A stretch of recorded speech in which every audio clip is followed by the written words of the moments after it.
দলকৰ অৱস্থাটো এইটো বেয়াই, এইটো আপোনালোকে চাই আছে বেয়া।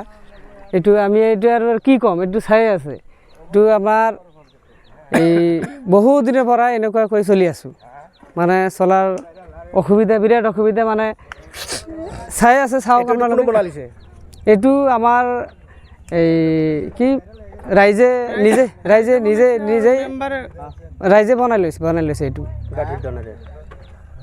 ৰাইজে পইচা সংগ্ৰহ কৰি এইটো বনাইছে।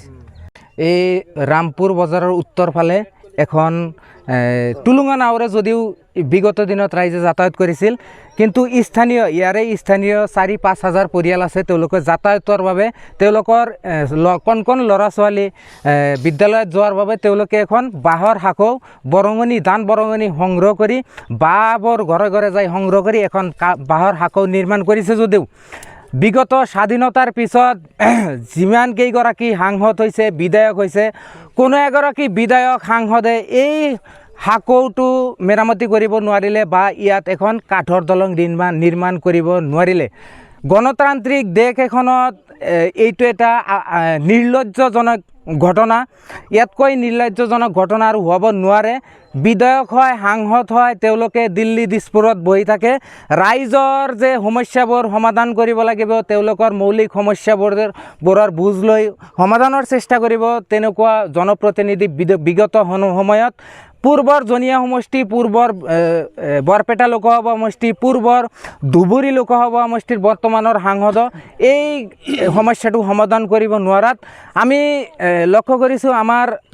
আমি এতিয়া আবেদন জনাওঁ আমাৰ মন্দিয়া সমষ্টিৰ নৱনিৰ্বাচিত বিধায়ক শ্বেৰমান আলী আহমেদ ডাঙৰীয়া, এজন কৰ্মপটু কামৰ বিধায়ক, যিহেতু তেখেতক আমি এই বিষয়টো আপোনালোকৰ জৰিয়তে অৱগত কৰিব বিচাৰোঁ। এই সমস্যাটো ভাৰতবৰ্ষ স্বাধীন হোৱাৰ আগৰ সমস্যা। ৪-৫ হাজাৰ পৰিয়ালৰ মানুহ যাতায়াত কৰে এই ৰাস্তাৰে। কণ কণ ল'ৰা ছোৱালী এই বিপদজনক বাঁহৰ দলঙেৰে যাতায়াত কৰে।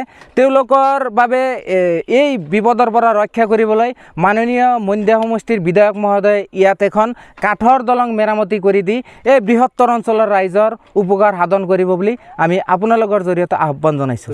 এইটো চৰ বুলি কয়, এইটো ভৱিষ্যত মানে ৰামপুৰ বুলি কয়।